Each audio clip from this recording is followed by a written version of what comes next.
PLC programming. So these are different languages that's available to program PLC.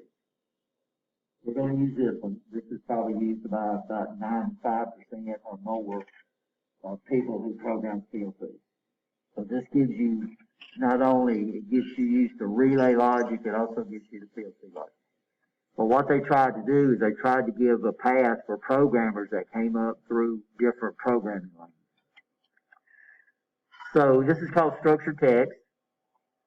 You can see this is a really complicated language. This is very similar to Pascal or C++ if you did computer science and you took those.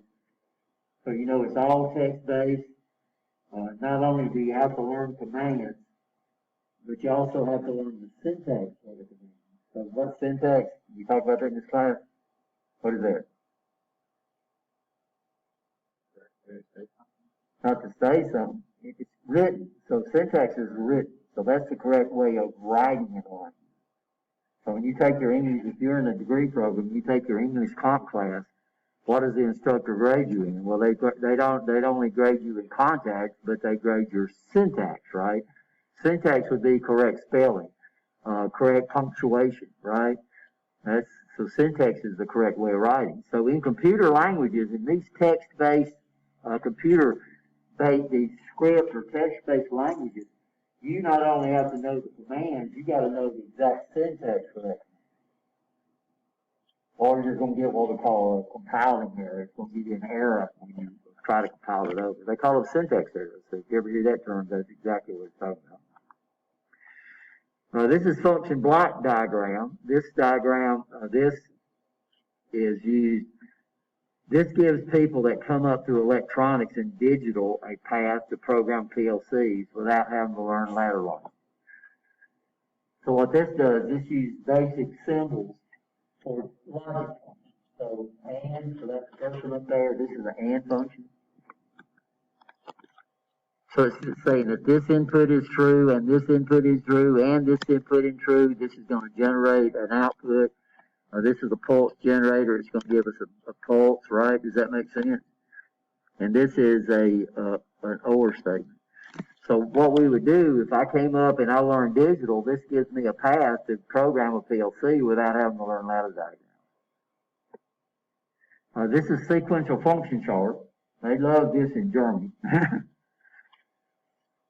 So we have boxes. So this is a lot like flow charting and we used to do in PLC programming, where you built a flow chart of the program, and then if it didn't work in the flow chart, it wouldn't work in your program. Well, they've gone back to that, so this is kind of like flow charting, where we have a task,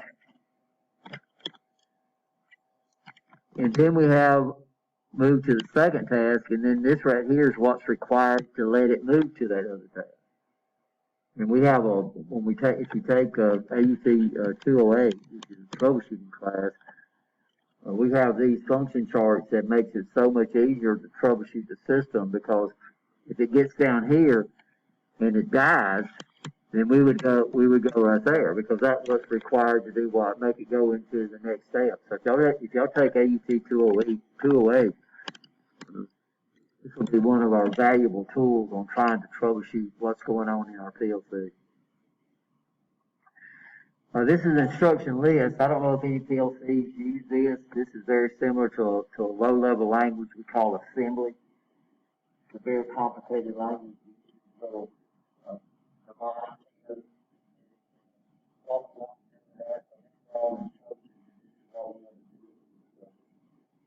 and what's on the left, that's basically the ladder that it represents. And this is ladder diagrams. This is the only thing that's supported by RS Logic 500. But if you take RS Logic 5000, 5000 supports structured text, it supports function block, and it supports sequential function chart. Like I said, I don't know of any PLC programming applications that I've dealt with in a long time that supports this guy right here. So here on ladder, so what we have is we have a ladder. So these are rung numbers. By the way, it starts your first rung.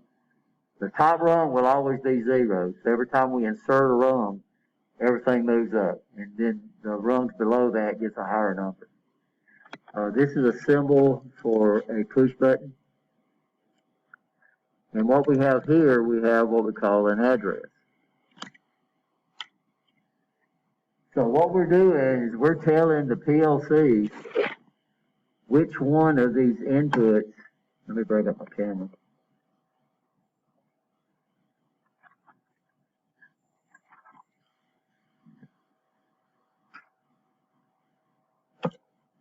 So this is our display, and these are I's, so these are inputs. So we have 0, 1, 2, 3, 4, 5, 6, 7, 8, 9. This has got 10 inputs. I only wired up 8 on your trainer because we don't need more than 8 for this whole course, so I have to run a bunch of wires. And so these are the wired for the inputs up here at the top. And then what we're going to do this semester, we're going to use these switches. So we're only using these first 8, 0 through 7. So what I'm going to do is I'm going to come over here and I'm going to switch 0. And can you see it went, that dot went black, so that means the PLC is picking up that input. This is the input 1, 2, 3, 4, 5, 6, and 7. So in computers, addresses start with 0. That's just something you're going to have to get used to. And the analogy I use is like a football player that's got 0 on their jersey. It don't mean they don't exist, right? Because it's not saying that's not a no-weighted number, that's an address for a person. So you can see these. Okay. Now what we do is these are connected to these inputs right here. So when I trigger an input on input 0 right here, so it says I/0, it causes that entry in what we call a data input table to go to a 1. Everybody okay? So y'all just fired up. I put switches on y'all. They should be turned on, and you can see first aid. Some of y'all's already got programs on there. So if you see the output lights turn on, that's because there's a program. So what I have to do is I have to identify in my program which one of those inputs I'm going to monitor. So here's the address. So we would say I. What do you think I stands for? Somebody say it. So I'm addressing one of my inputs. Then what we do is we put a colon. And that colon separates whether I'm looking for inputs or outputs. It separates the actual input or output from the other addresses. Then I say, what module is this located in?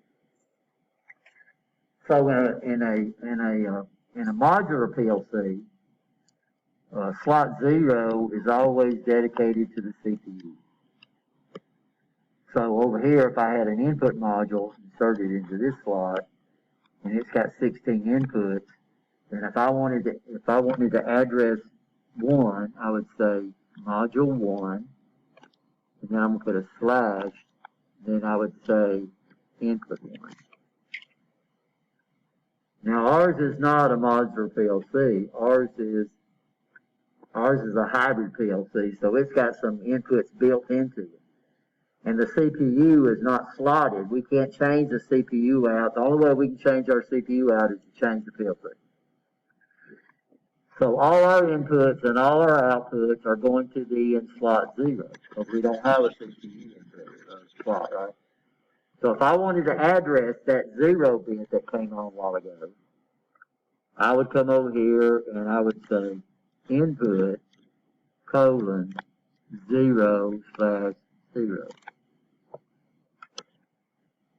So if I was going to do my program, so RS Logic 500, y'all can't see it on mine. I got my icon so small, but on your computer, we'll have this little ladder. Not on your computer, on one of mine. So y'all going to have to use one of my computers to do this. And we'll show you what else is required to set this up in a minute. So this is called RS Logic 500. And what we're going to do is we're going to explain all this stuff. I'm going to make mine full screen. But I'm going to come up here, right here, and I'm going to say, sorry. So this is new. I can do it two ways. I can click on File and say New. And the first thing it's going to ask me is what CPU are we going to write this program for? Because RS Logic 500 controls a lot of different CPUs. So all ours are 1100Bs. So I'm going to go to MicroLogic. So I'm going to come out here and find MicroLogic 1100B. So this is all this is our CPU right here. So now it's got all the instructions that CPU supports. And notice it started off with what rung number? 0. And you can't do anything. This is your end rung. You can't put anything in there. Here's my instruction set over here. These are my most often used instructions. Mine's going to be different because I've added stuff. If you take PLC 2, we'll show you how. We might have time to do that.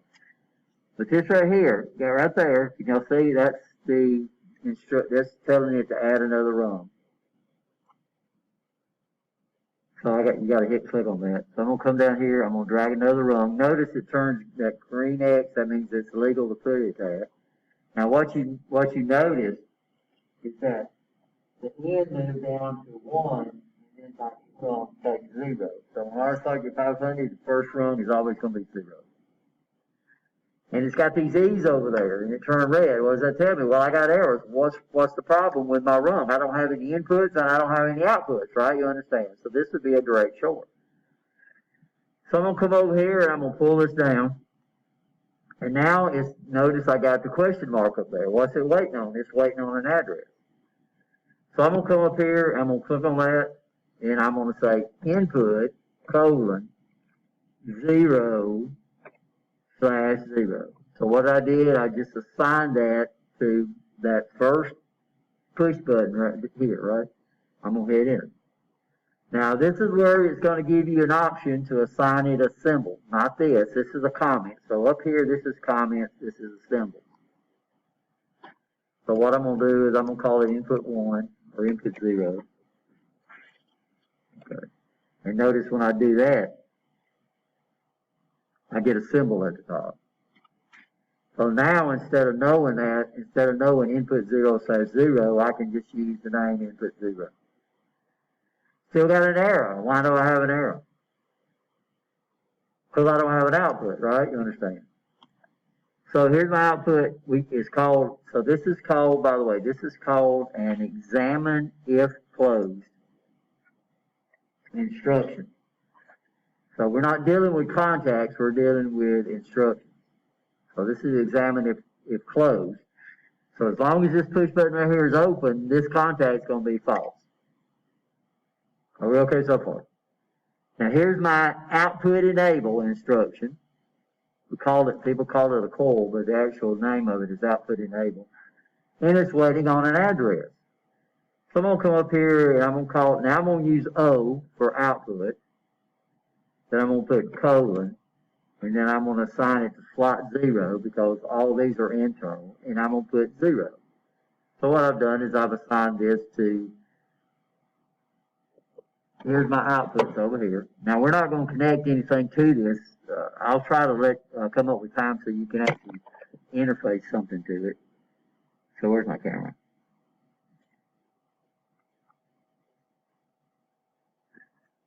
So here's the outputs down here. So this is 0. So when I run this program, when I download it to my PLC and run it, and I push this button, this guy right here, then this light right here, this LED should light up. And if I have anything connected to that output, then it would be true, right? Does that make sense? Okay. So notice I assigned it that. I hit enter. Well, so I hit enter without assigning a symbol. So I'm going to come up here and I'm going to edit symbol. And we'll call it output 0. Okay. So you can, but the problem with RS Logic 500 is the error still says I have a what? An error. There's no errors in that line.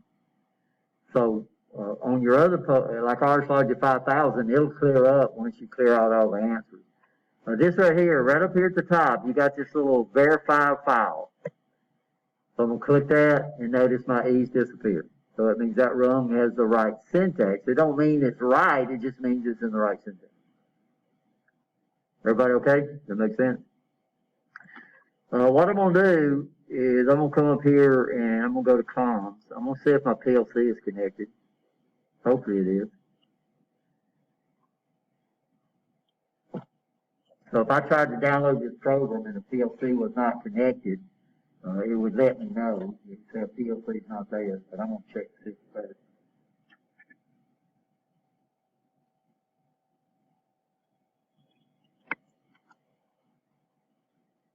That's not good, guys.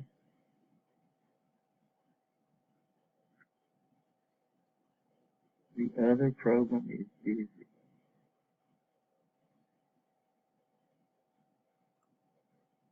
Oh, here we go. So there's my PLC. So we're using, we'll talk about this, we're using GFI. We can use Ethernet IP. We're not using that. We're using what we call a GFI. So my PLC is there. I'll put it right here. So I found the PLC. If this is X'd out, guys, we're going to have to figure out how to connect to it. Okay, so I can download to my PLC. So right now, this is the state. So we'll learn this. We got three places, or we got two things we can be over here. We can be offline. We can go online. We can download, or we can upload.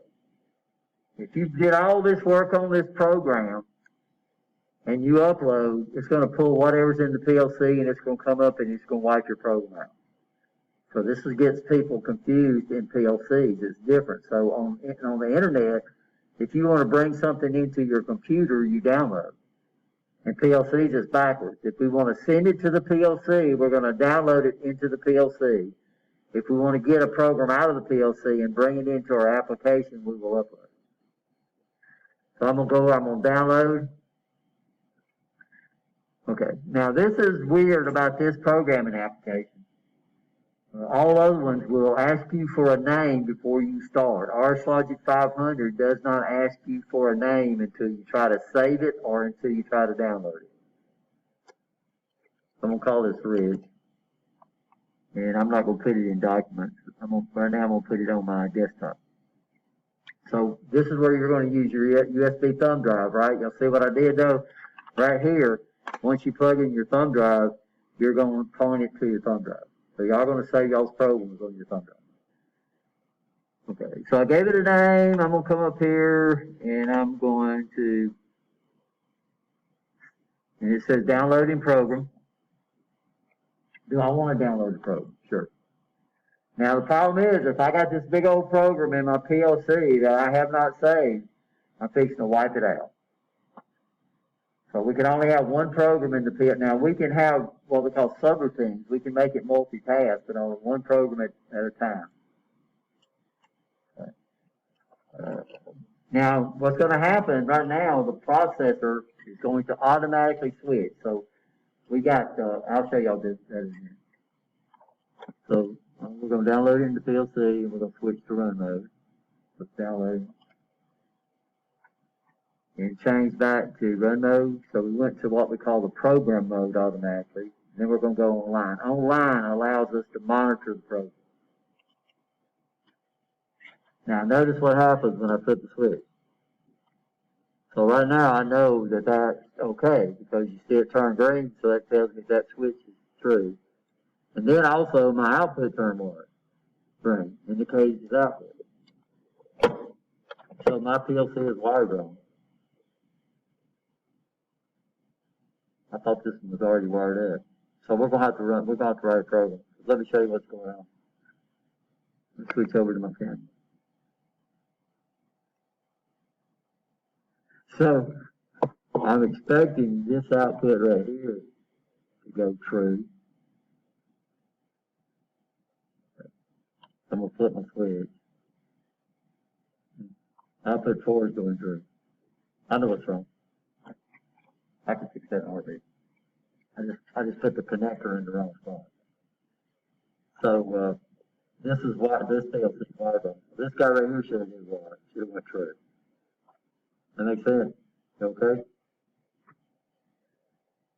So there's two connectors out here. Notice this guy here, this Tranger, this PLC, and one of the labs you're going to do is going to ask you how many inputs your PLC has and how many outputs your PLC has. That has nothing to do with this down here. This is what the Tranger, this is what the PLC mounts on. This guy can handle 16 inputs and it can handle 16 outputs. This PLC does not have 16 inputs and 16 outputs. So when you get to the lab and it asks you how many inputs does your PLC have, don't put 16, you'll get it wrong. So this PLC has, if it'll focus, 0 through 3, and then 4 through 9. So it's got 10 inputs. On my output, I've got 0, 1, 2, 3, 4, 5. So we got 6 outputs, which basically is plenty for us to do what we need to do. So I did wire up all the outputs. I just didn't wire up all of the inputs because I had to use another cable. So I'll fix that on our next break. That won't take very long. So that's the first program.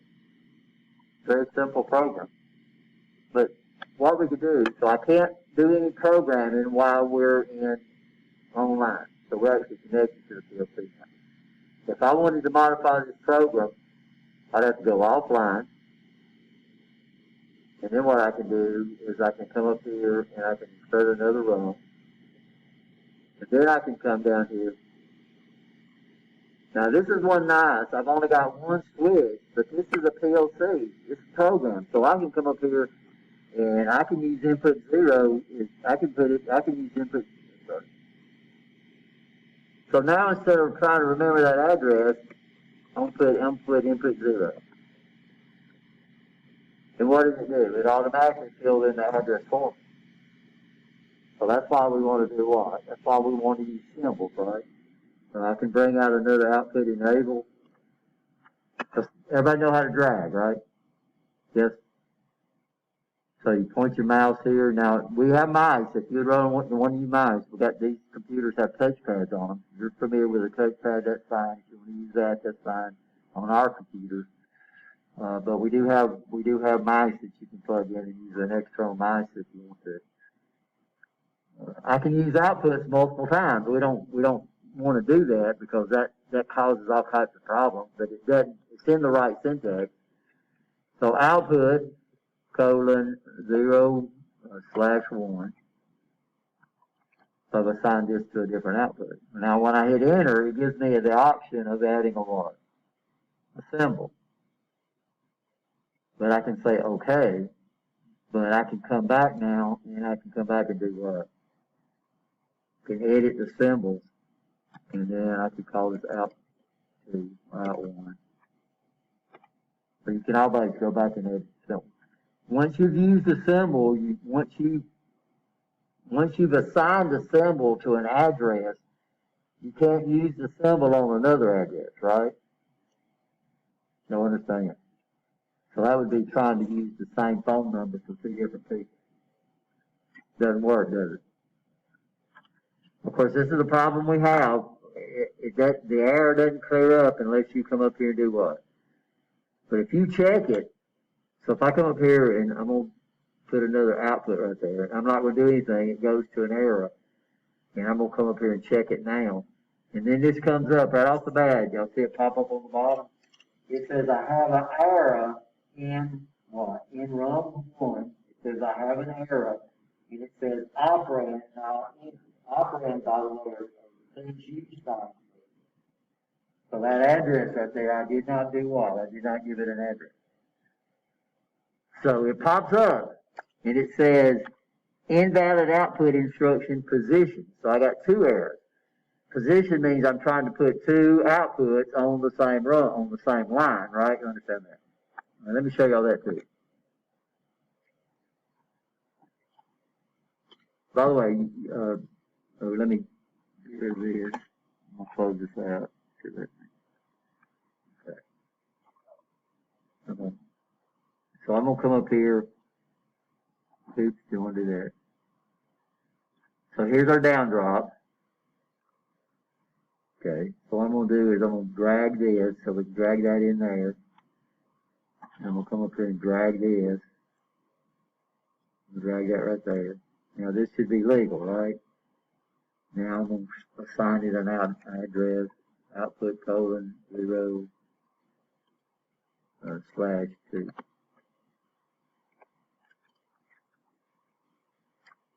Don't type up here. These are comments.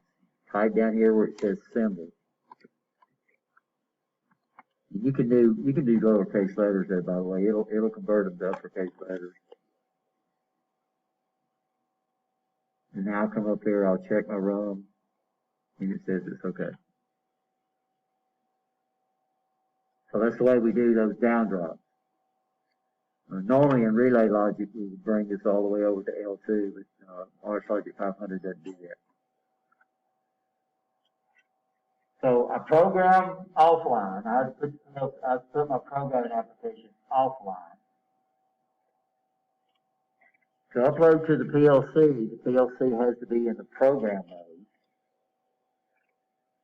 And then we switch it into the run mode. Now what we have our setup for is that we have our setup, let me bring up my screen again.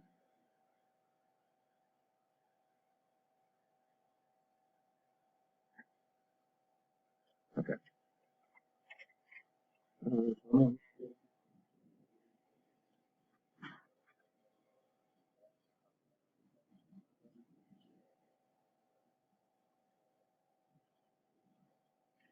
Three modes. We have program mode, then we have remote mode, and then we have remote run mode. So program mode is the PLC has to be in the program mode to download a program into it. We switch it to the run mode to cause it to run, but then we got this mode in the center called remote. What that does, that allows us to switch it between those modes with the application. So the application, if we download a program, it will automatically switch it to the program mode. And then it'll ask you, do you want to go online? And you'll say, do you want to switch it to the run mode? You'll switch to the run mode. And then it asks you if you want to go online. That's your application. That's not your PLC program. That allows you to monitor what's going on with your switches and your switch. That makes sense?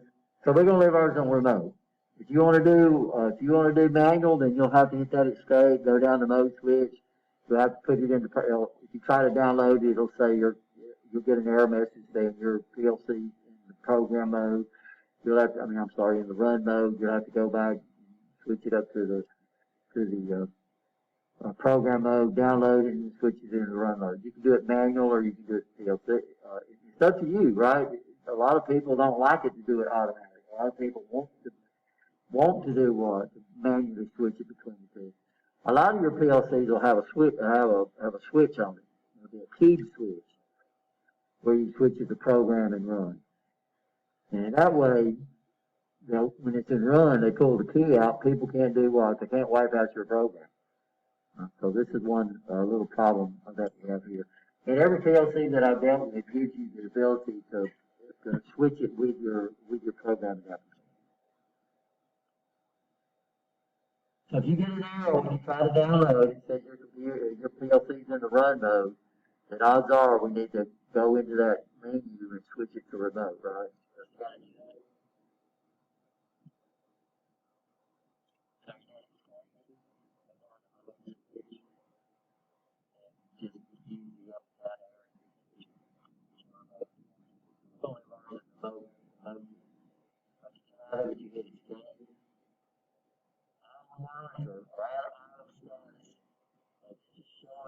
Status of each one of your. So I'm gonna, by the way, once you've got a program in the PLC, I can disconnect my cable that I connect to it. Oops, that's my camera. I can disconnect the cable from the PLC or my computer. And the PLC still runs the program, right? So you don't have to have a computer connected to the PLC for it to run the program. You don't see any computers connected to these PLCs. And you can see my program's right because